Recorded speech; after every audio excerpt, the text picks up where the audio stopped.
So there's a question that I've been asked quite a bit over the last few months. What exactly is polish? And a lot of misconception around polishing of, let's say, games or immersive experiences lies around just visual polish, which means that if the art looks good, that is polish.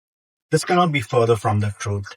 While art is a very important and very essential part of the component, it alone doesn't define polish. So what are some pillars of polish? Let's start with, for me, what is the most important pillar, which is interaction design. When we think about polish, we are thinking about how a user interacts with your game or your experience. And that interaction needs to be flawless. What do I mean by that? You do not over-design the experience. Your control scheme is extremely intuitive and doesn't make the player think twice about what I am using as a controller or what I'm not using. In terms of onboarding and offboarding the user, you are absolutely on point. There are segments which onboard the user to your world or to your experience, and then there are segments that offboard the user from your world and your experience so that the user can move on to another experience in itself. So interaction design and some level of expertise over interaction design, which is really built over years and after developing a lot of experience, can become essential to the concept of polish. The second thing, often neglected, is feedback. You'll be surprised as to how many games and how many experiences fail just because they don't implement enough feedback.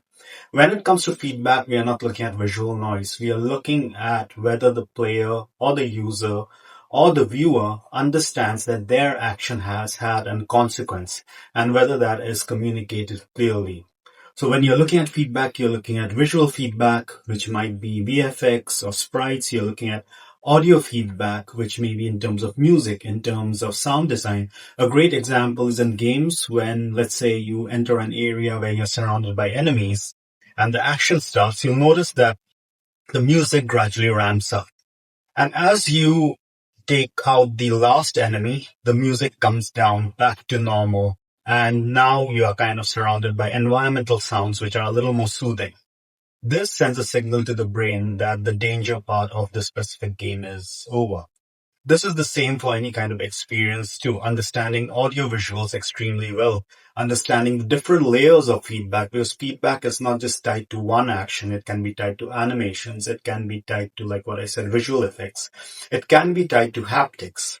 It's critical to polish. Now, third, let's look at visual feedback, or let's look at art as feedback and polish. So a lot of people think that making realistic art or making art which looks a certain way, let's say AAA game, that is what polish is, and that is wrong. When we are looking at artistic polish, we are looking at art direction as a scope of polish, which means that you pick the right art direction when it comes to the game or the experience you're trying to build. And then you work along that consistent art direction so that every piece of that big experience you're building is consistent, which means that think of it as this, that I have this bottle and think of it as this bottle has this cap. Now, if I put this bottle in one area and this cap in another area and I put 10 other bottles here and 10 other caps here, which are completely different, as a user, I should know that this cap belongs to this bottle. So that's how I look at art direction when it comes to building worlds, when it comes to building props, when it comes to seamless integration with what you're creating. That even if we remove the pieces and keep them in different segments, just visually looking at it, we should know that this cup belongs to this handle.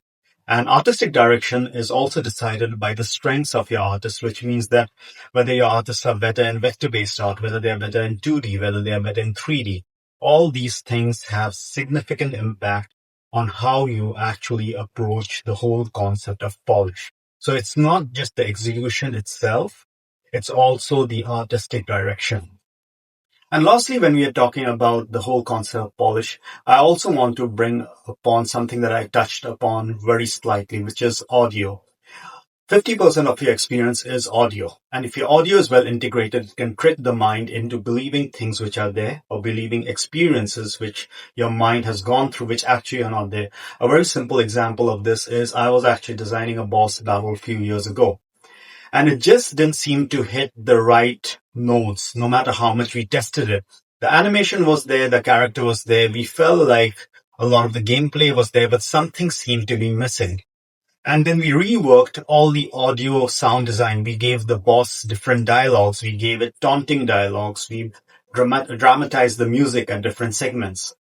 And when we play tested this with the same group of users, they felt that we have actually changed something in the gameplay when it comes to game design or animation, whereas we had done an overhaul of sound design and dialogues.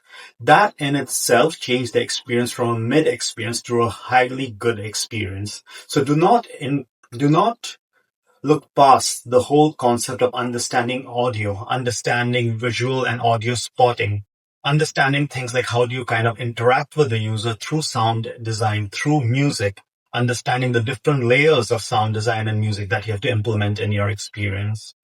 When users go through an experience, they go through an onboarding, a mid stage, and an offboarding stage. And at all these stages, if you combine these elements of polish, you'll get a far more better experience than just doubling down on one segment while the other segments feel raw or undercooked.